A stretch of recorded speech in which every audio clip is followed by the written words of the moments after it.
greatest show on air. Air. Air. You have entered alien temple.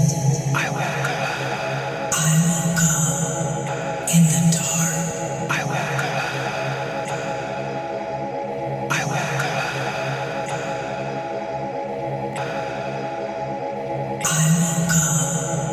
in the dark, dark, dark, dark, dark, dark, dark, dark, dark.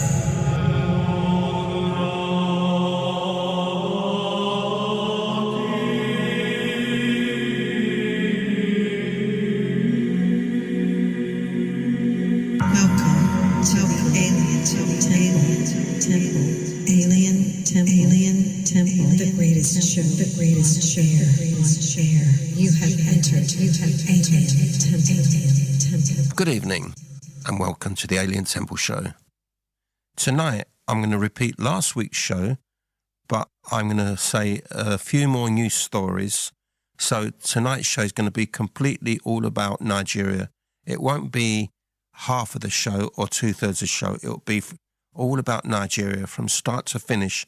And I'll be inserting new stories and also 3 new tracks. So it'll be like last week, but different. So that's my show for tonight, and I hope you like it. Here we go. A couple of weeks ago, I bought myself a drum kit. I was going to say I bought myself a new drum kit, but it's not a new drum kit. You see, I've got an acoustic drum kit, and I've got a drum kit made of percussion, and it's an amazing drum kit. It's got 2 timbales, 2 bongos, 2 kohans, if you know what kohan is. I sit on one kohan and I got another one. It's got 3 African drums and 4 Moroccan drums. It's all around me. And it's got 2 cymbals, but they're only small cymbals because I hit the cymbals with my hands. And then I got a small regular drum kit, which is like an acoustic drum kit. But I've always wanted an electric drum kit, but I'm not electric like digital electric, an analog electric kit. And I wanted one from the 80s. In the 80s, there was only 2 companies really which were in the limelight, which were making these electric kits, which were analog. One was Simmons, which is the most popular one, and the other was Pearl. Now, Pearl are a really big brand, and they make regular drums. Now, my favorite was the Pearl kit. I've actually got what we call the brain, which is the main part of the drums. I've got a Simmons one, but I had no pads. But I saw the Pearl one and it blew me away. It's almost like a synthesizer. You can go into the parameters, you can go in all the settings and change it, and it's all analog and it sounds wonderful. Anyway, I've been looking all years ago, and I just stopped looking. And then suddenly I saw one for sale in Cyprus. And so I looked at it, and it wasn't in good shape because these kits were manufactured in 1983, and it's 2025 now, so it's really old. And it wasn't in good shape, but I got it. I bought it. I took it home, and I spent about a week on it, and basically I covered the skins because there was cracks in the skins. It was obviously left for a long time in the sunlight, and the sun cracked them, but I covered the skins, restored the skins, and there was cracks, like the jack inputs were sunk into the pads. So I managed to open them and they were cracked. I bought this glue, which is really powerful. It's literally not like super glue, but it's better than super glue. And it glues within minutes of when you put it on. So I got this electrical spray for contacts, which is quite expensive. You can spray it and there's no fear of it shorting or anything. It cleans all the dirt and everything from all the contacts. I sprayed all of it and I managed to fix everything. But the brain, what you call the brain, the main part, the synthesizer, because it's like a synthesizer, you turn it on, nothing was happening. And then you kept on turning it on and it like flashed like it's going to go on, and it wouldn't go on. So I opened it up and the switch was damaged. So I actually had a switch somewhere from an amplifier which I had, which I wasn't using. It wasn't working, and I was just going to throw it away. I saved it for parts, and I managed to find it. And you know, the switch was almost identical. It was amazing. You would not believe it. It's a Sony amp. So with my soldering iron, I took the old switch off, put the new switch on, soldered all the parts on. While I had it open, I sprayed everything, all the contacts, all the transformers, then wiped them clean. Put the cover back on again, turned it on, and it worked. And I got it all working and everything. Now, the hi-hat is an acoustic hi-hat. It's a real hi-hat. It's not an analog hi-hat. It's like an acoustic hi-hat. And I've got cymbals. I've got lots of cymbals. So I need to get some cymbal stands, because what I was going to do, I was going to have a ride cymbal, a crash cymbal, and what we call a splash cymbal, which is a small cymbal, which is a splash. I always like to have 3 cymbals. I know a lot of drummers have 4 cymbals, but I like 3 cymbals. So I had no drum stool, and all I had was this stool which I used, which I got from this shop called Jumbo, and it wasn't very good. And listen to this, you're not going to believe this. The other day I was walking to the garage to get my car because it was going to be repaired. And no, I took my car to the garage, and so I walked back, and I was on the way to the studio, my studio. And on the way back, there was this skip. And on the side of the skip, guess what I saw?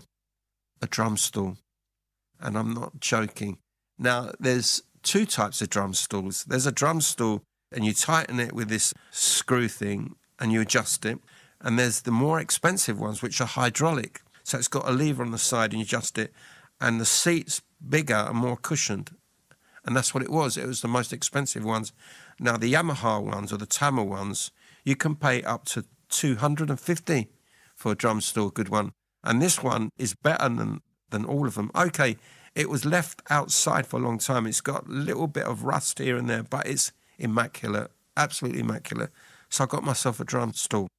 Right, I've got a Roland Octopad, if you know what a Roland Octopad is. That was made in the 70s, so it's an old one. It's only MIDI. And so what I need to do is get a stand and put that on a stand, and I can get a stand. They sell them everywhere. And put it on a stand, and what I do is I got a Boss drum machine, and it's got some great sounds. I've got a load of drum machines. Honestly, I've got about 20 drum machines. I've got all the Roland ones, the 707, 727, 808, 606, the 505. The only one I haven't got is the 909, which was a really popular one. But I've got a Casio drum machine, which has got 8 sample pads on it. And it's a really old drum machine. I think it's called the RZ1. It's a drum machine which was made in the early 70s. And it's an analog drum machine. And it sounds exactly like a Linn drum. Sorry if I'm boring you. It sounds a lot like a Linn drum. So what I've done is I put 909 kick, 909 snare. I put all the 909 sounds. So it's like I've got a 909, a Roland 909. So I've got that. But for my Octopad, I'm going to use my Boss drum kit. It was either that or my Alesis. I got an Alesis SR16, which amazing drum kits. In their time, they were the first drum kits which you can tune all the drums, and an amazing drum machine. But the reason why I like the Boss, it's like a real drum, a real acoustic drum, and I can send a signal via MIDI to my Roland. When I play it, it will be like an acoustic kit. So if I put that next to the analog electric kit, I can play the analog, or I can just play acoustic. Right, if I confused you, I think I have, because I've totally confused myself. So that's what I'll be doing. I haven't done that yet, but that's what I'll be doing. I've got to find time to do that, because it's really difficult, because my workload is crazy at the moment. But yeah, that's what I'm going to do. Anyway, let's move on. I've bored you silly, haven't I, with drums? But you know, I'm a collector of drums. I've said it in previous shows. I've got drums, percussion. I've got percussion, which is old. When I say old, 60, 70 years old. I've got this frame drum, which is almost 100 years old. It's almost falling to bits. The craftsmanship on it is amazing. And I've got tambourines, which are over 50 years old. I've got Moroccan percussion. I've got African. I've got Egyptian. I've got percussion from Ireland as well. All the different types of percussion. I've got timbales. Oh, my God. I just can't stop even now. If I see some percussion and it looks really interesting, I'll buy it. I'm an addict. In the old days, I was an addict to watches. I've got over 300 watches, and I'm talking about Omegas, Rolex, Boulevards, Secondas, Acuras, all the big names. I've got all of them, and I've just got them in shoeboxes. And I keep saying to myself, I'm going to display them, because what's life about? You know, you get these things, you might as well put them down and enjoy them. I was talking in one of my shows that it's good if you got something and you look at it, and when you look at it, it makes you feel happy. I felt happy today because I walked into somewhere and it reminded me of when I was young, and thoughts just came flooding into me, and I felt so tranquil and happy. And sometimes I look at pictures, like there's a picture of my mum holding a rose. That made me feel happy. It made me feel like my dad, and he used to take pictures of us holding roses because he used to love his roses. And I just found this picture of my mum holding roses. My God, I'm rambling again. But yeah, I'll make this quick because I need to play some music as well. So yeah, I collect percussion. That's what I used to do. And these drums. I'm really happy now. I've got myself an analog electric pearl drum kit, which is amazing. So that's it. I think I can stop collecting for the moment.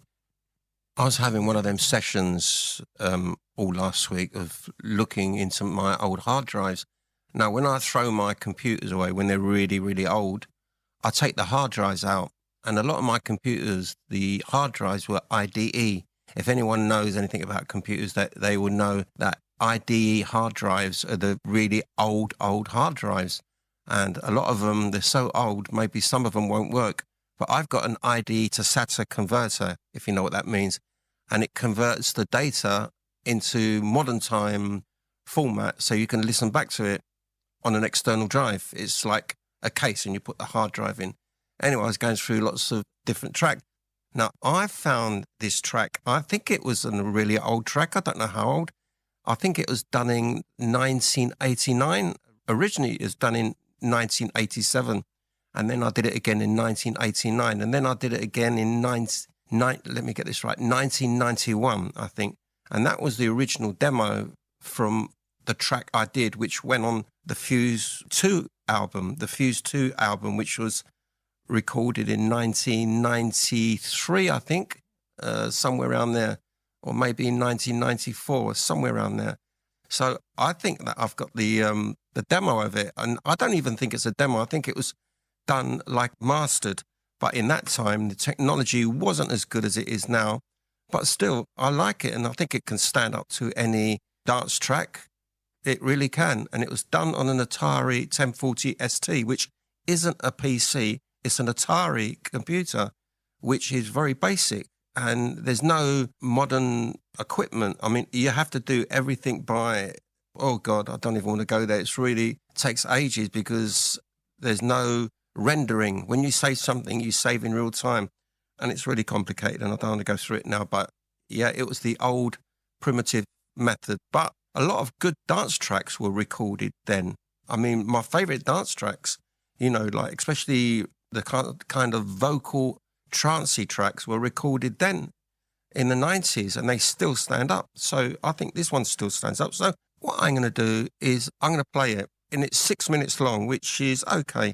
And then there's some other tracks I found. I found about a handful of tracks, but I'm not going to play them all because I haven't got enough time. But I'll play about 3 or 4 of them. I'll put them back to back and play them like now and then on the next selection. Okay? I'll do that. So what I've also found was these collection of tracks I did where there's just percussion and my vocals and nothing else, no instruments.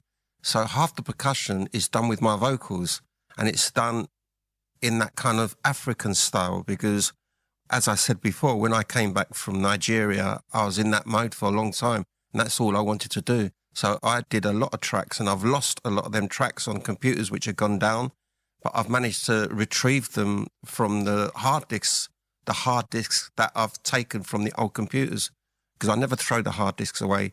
But because they're IDE, which is really old, and now we're SATA, and I found all the old tracks, and I'm going to play 3 tracks, and the final one will be a track where it's all percussion and my vocals, and most of it will be my vocals done in a kind of rhythmic way. I'll say that again, in a kind of rhythmatic way. That's it. That's a new word. Never heard of that word before. Rhythmatic.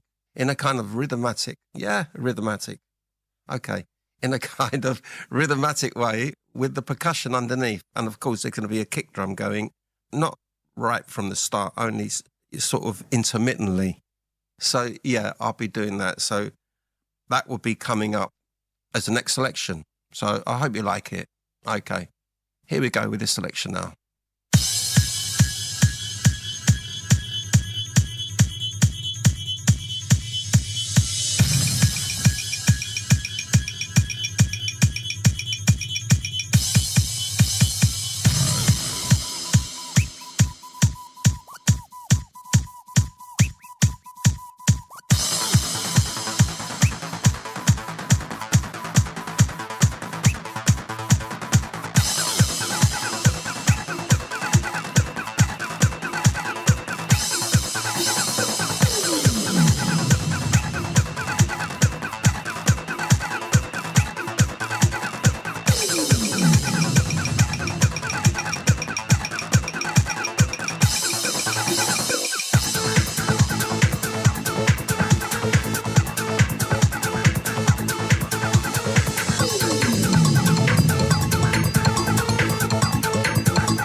Enter my world.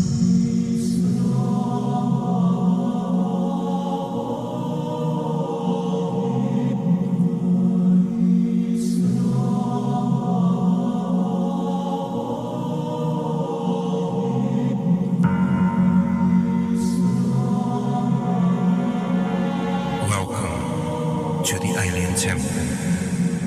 Join me on this magical, mysterious, magnificent, musical journey. If there's only one show you've got to listen to all week, let it be the Alien Temple. So, enter my world every Saturday night from 10 o'clock to late. So join me, Harry Kakuli, for the greatest show on this earth, the Alien Temple.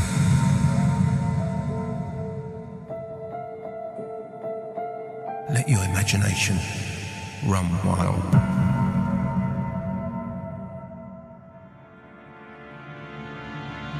Good evening and welcome to my show. I'm trying to think how I met this guy called Barney. I think it was through the Grant family. The Grant family were friends with him, but the Grant family, like Eddie Grant and Alpine Grant, they had their own studios. And they were also in Stamford Hill, which was North London. And Barney was in Stamford Hill. He was a lovely guy.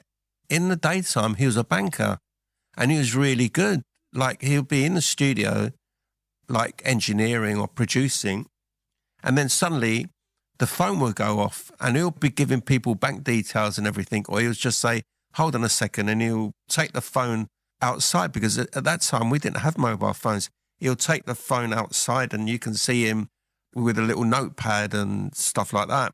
But he was a great guy, but he had his faults, and at the end we just didn't get on well. But talking about this Nigerian thing, I had a lot of Nigerian people coming into Barney's studio. That's what gave me my big breaks. And there was one client who was like head of a church. It was a Pentecostal church. And I had experience with Pentecostal churches when I was young. And I kind of liked the singing and everything. The thing is, when Nigerian people sing in churches, it's really lovely. I really love it. It's slightly out of tune and slightly out of time, but it's great. There's something magical about it. And also the guitar playing. You get these guitar players in churches and these percussion players. And when all the percussionists play all together, it's the same. It's slightly out of time, but it's great. It's got this kind of authentic sound. I can't describe it. It kind of feels rooty and it feels real. It doesn't feel like machine-like. It feels real. And the singing is really good. Because it's slightly out of time, you can almost hear each individual voice. And when they blend together, you can actually feel the passion about being in church, and the passion about praising, and the passion about reaching out to God. And it's really quite touching, and I really liked it. And there's this guy who's head of the church, and I was actually did a lot of African stuff from South Africa, stuff from Zaire, and also stuff from Nigeria. So I did that. And as I explained earlier in the show, that I was really good at that, I was really good at that because I did it a lot. I kind of like managed somehow to always do them sessions, do the Nigerian sessions and stuff like that. And so I really enjoyed it, and I really learnt a lot from that. I learnt a lot from the kind of how to sing and how to chant. And I did it myself. I used to do tracks and sing in the same way. It really gave me a lot of inspiration. So that's the other thing about me doing sort of Nigerian stuff.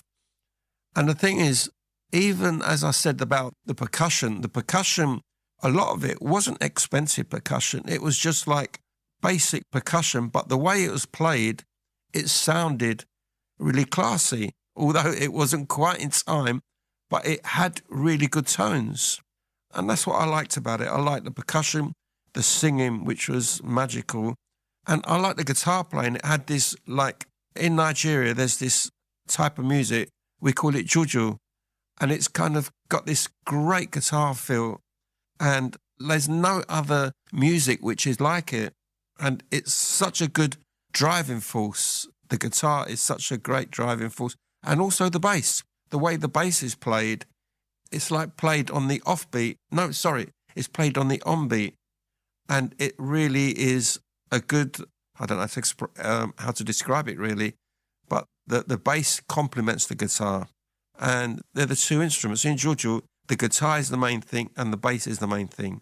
And also the drums are good. The drums have got a certain style, a kind of a shuffly style, which is good. And then you get the main feature, which is the percussion, the talking drum, the wooden drums, you know, all the different drums, the kind of clay drums, and also the kind of a go-go, you know, the bells and the cowbells and everything. You know, there's so much. And there's a lot of percussion which makes a big sound, which contributes to the rhythm. I'm really rambling, I really am. But anyway, that was what I'd done. And all that helped, you see. When I did a lot of that, it made my knowledge stronger. It made my knowledge, I was more aware of all the different aspects of African music and Nigerian music. And that's it, really. That's all I wanted to say. There's a couple of more things I remember about Nigeria. First, I remember when we used to eat, I told you the story about there's a woman who came twice a day and she had a great big massive dish with all the food on top of her head, and she used to power walk through the jungle and the food was swaying around but it would never fall off. She knew how to keep the food in balance, as it were, on her head. And I used to get that twice a day. I didn't really like it. I felt, I don't really like people going out their way like that. And I felt really guilty every time she brought the food. And at weekends, there was all the people round that bit of land where the studio was, the servants. Yeah, I hate using that word servants, but, the helpers, the gardeners and everything. And we all used to meet at weekends and we all used to eat together. We used to eat meat dishes, mainly. Sorry if there's any vegans listening. But what I used to love was the yam and the plantain. If you don't know what plantain is, it's like a kind of like a banana, but it looks ripe. It's part of the banana family. And they used to fry it and it was out of this world. I used to love that.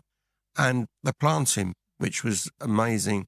But the one thing which used to put me off, everyone used to sit in a circle and used to eat with their hands. And I don't think I've ever seen anyone wash their hands. And everyone used to eat with their hands, like really go for it. And there was food all over their hands, all over their clothes, all over their mouth. And I used to kind of like not really want to join in, but I didn't want to be unsociable. So I used to join in as well. And I used to do it as well with my hands, although I didn't like it, but the food was really good. And another thing which they used to do, they used to have fried ants. The ants were huge. The ants were the biggest ants I've seen.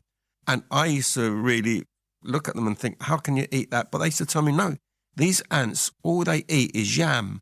They don't eat anything disgusting. They just eat fruit and yam and stuff like that. And cockroaches. Now, when you think of a cockroach, you think of these big, disgusting, nasty things which live in the sewer, which come up in the summer. And a lot of people were scared of them. I know my mum used to scream every time she saw a cockroach. And they are very scary. And the female ones actually fly. And they actually attack you, believe it or not. If they know they're under threat, like they know you're going to kill them, they would attack you. And as I said, the female ones fly and they go for you. It's really scary. And they're like really dirty things. I mean, they live in the sewer amongst all the crap in there and everything. And then they come up in the summer because it's really hot and they all over the place. So that's what I've always thought a cockroach was. But in Nigeria, they told me, no, these cockroaches, they live in the jungle and all they eat is yam. That's all they eat, nothing else but yam. And they said they taste like peanuts and they're full of protein. And, sorry if there's any vegans, but one day I built enough courage. I mean, forget the ants. I didn't touch the ants, but I got enough courage to eat a cockroach. And I know that it wasn't one of them nasty ones which live in the sewer. And when I ate it, it tasted really nice. It tasted just like peanuts. So they said, what do you think? And I said, yeah, I love it. So they gave me a whole plateful. And I ate about 3 or 4, but they were really filling. So that's my experiences, my eating experiences in Nigeria.